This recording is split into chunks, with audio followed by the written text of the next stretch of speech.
caught in the crossfire. It's caught in the crossfire. And it is now my great honor to introduce the President-elect of the United States of America, Joe Biden.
Hello, my fellow Americans,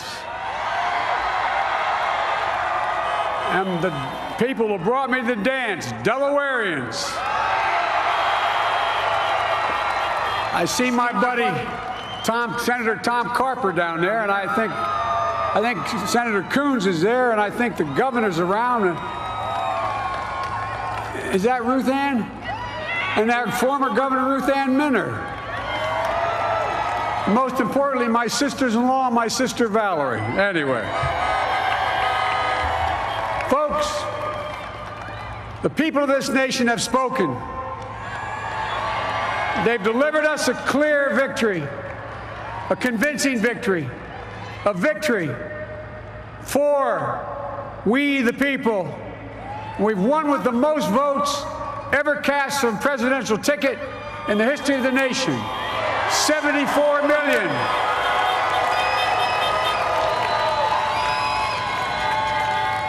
What I must admit has surprised me. Tonight, we're seeing all over this nation, all cities and all parts of the country, indeed across the world, an outpouring of joy, of hope, renewed faith in tomorrow, bring a better day. And I'm humbled by the trust and confidence you've placed in me. I pledge to be a president who seeks not to divide, but unify, who doesn't see red states and blue states, only sees the United States, and work with all my heart, with the confidence of the whole people, to win the confidence of all of you. And for that is what America, I believe, is about. It's about people. And that's what our administration will be all about. I sought this office to restore the soul of America, to rebuild the backbone of this nation, the middle class, and to make America respected around the world again, and to unite us here at home. It's the honor of my lifetime that so many millions of Americans have voted for that vision. And now, the work of making that vision is real. It's a task, the task of our time. Folks, as I said many times before, I'm Jill's husband.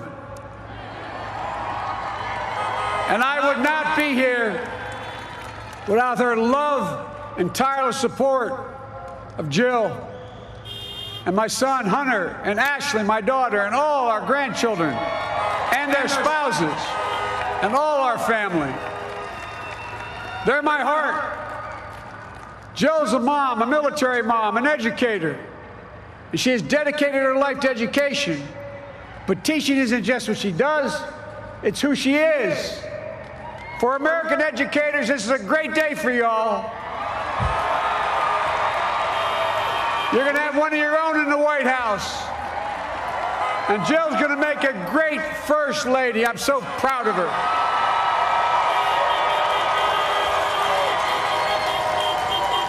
And I'll have the honor of serving with the fantastic Vice President who you just heard from, Kamala Harris,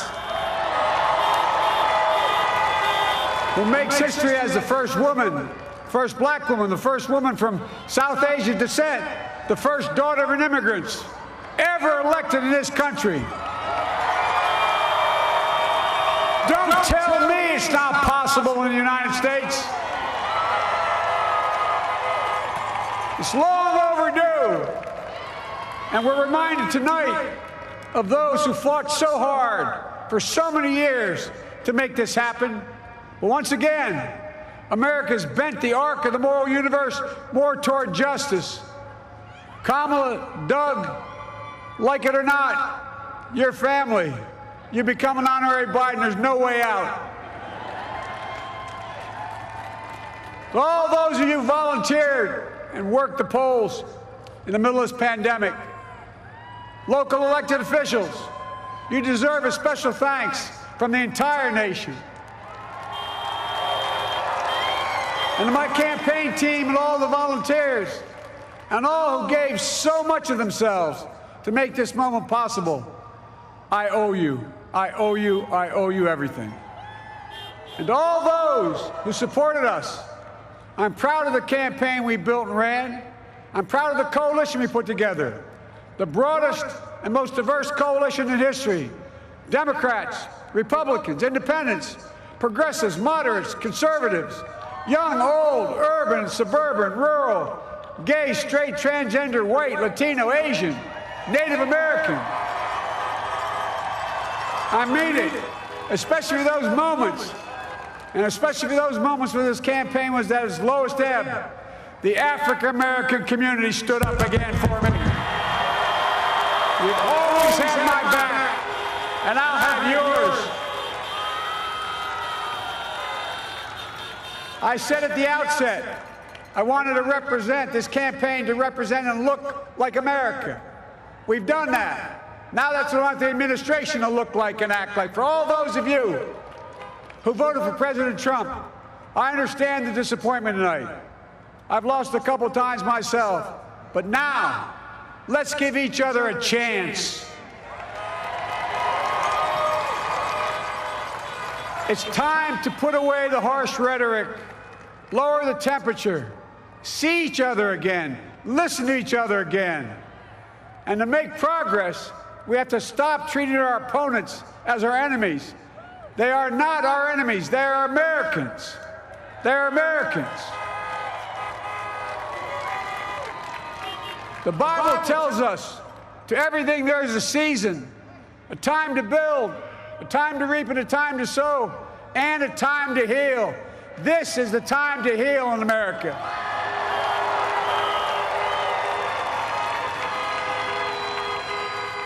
Now this campaign is over. What is the will of the people? What is our mandate? I believe it's this. Americans have called upon us to marshal the forces of decency, the forces of fairness, to marshal the forces of science and the forces of hope in the great battles of our time. The battle to control the virus, the battle to build prosperity, the battle to secure your family's health care, the battle to achieve racial justice and root out systemic racism in this country. And the battle to save our planet by getting climate under control.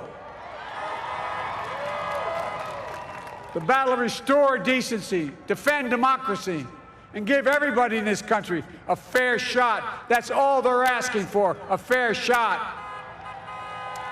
Folks, our work begins with getting COVID under control.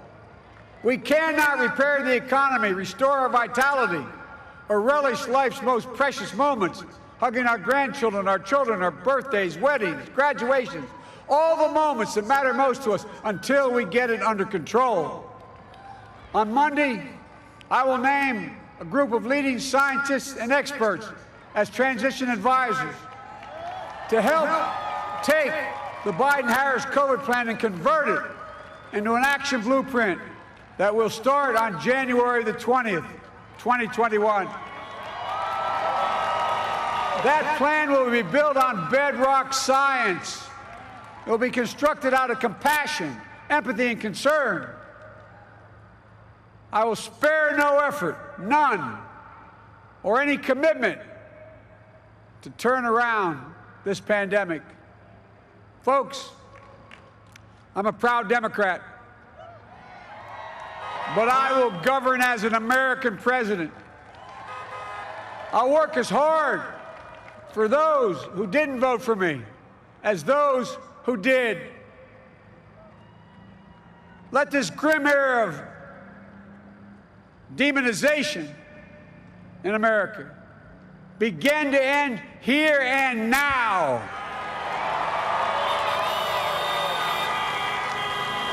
The refusal of Democrats and Republicans to cooperate with one another, it's not some mysterious force beyond our control. It's a decision, a choice we make.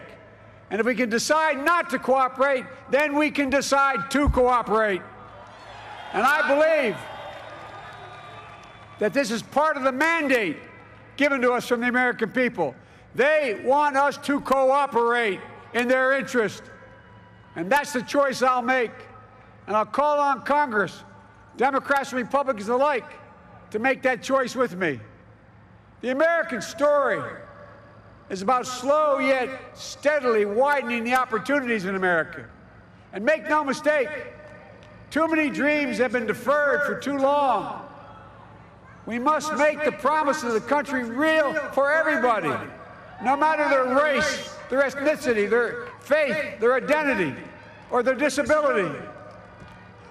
Folks, America has always been shaped by inflection points, by moments in time where we've made hard decisions about who we are and what we want to be.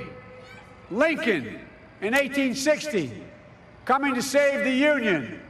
FDR in 1932, promising a beleaguered country a new deal. JFK in 1960, pledging a new frontier. And 12 years ago, when Barack Obama made history, he told us, yes, we can. Well, folks, we stand at an inflection point. We have an opportunity to defeat despair, to build a nation of prosperity and purpose. We can do it. I know we can. I've long talked about the battle for the soul of America. We must restore the soul of America. Our nation is shaped by the constant battle between our better angels and our darkest impulses. And what presidents say in this battle matters. It's time for our better angels to prevail. Tonight, the whole world is watching America. And I believe at our best, America is a beacon for the globe. We will lead not only by the example of our power, but by the power of our example. I've always believed, many of you heard me say it, I've always believed we can define America in one word: possibilities. That, in America, everyone should be given an opportunity to go as far as their dreams and God-given ability will take them. You see, I believe in the possibilities of this country. We're always looking ahead to an America that's freer and more just, ahead to an America that creates jobs with dignity and respect, ahead of America that cures diseases like cancer and Alzheimer's, ahead to an America that never leaves anyone behind, ahead of America that never gives up, never gives in. This is a great nation. It's always been a bad bet to bet against America. We're good people. This is the United States of America, and there's never been anything we've been not able to do when we've done it together. Folks, in the last days of the campaign, I began thinking about a hymn that means a lot to me and my family, particularly my deceased son, Bo. It captures the faith that sustains me and which I believe sustains America.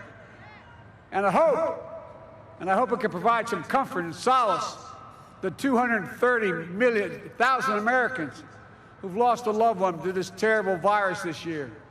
My heart goes out to each and every one of you. Hopefully this hymn gives you solace as well. And it goes like this. And he will raise you up on eagle's wings, bear you on the breath of dawn, and make you to shine like the sun, and hold you in the palm of his hand. And now together, on eagle's wings, we embark on the work that God and history have called upon us to do, with full hearts and steady hands, with faith in America and in each other, with love of country, a thirst for justice. Let us be the nation that we know we can be, a nation united, a nation strengthened, a nation healed. The United States of America, ladies and gentlemen, there's never been anything we've tried we've not been able to do. So remember, as my grandpa, our grandpa used to say when I walked out of his home when I was a kid up in Scranton, he said, "Joey, keep the faith." And our grandmother, when she was alive, she yelled, "No, Joey, spread it. Spread the faith. God love you all. May God bless America, and may God protect our troops." Thank you, thank you, thank you.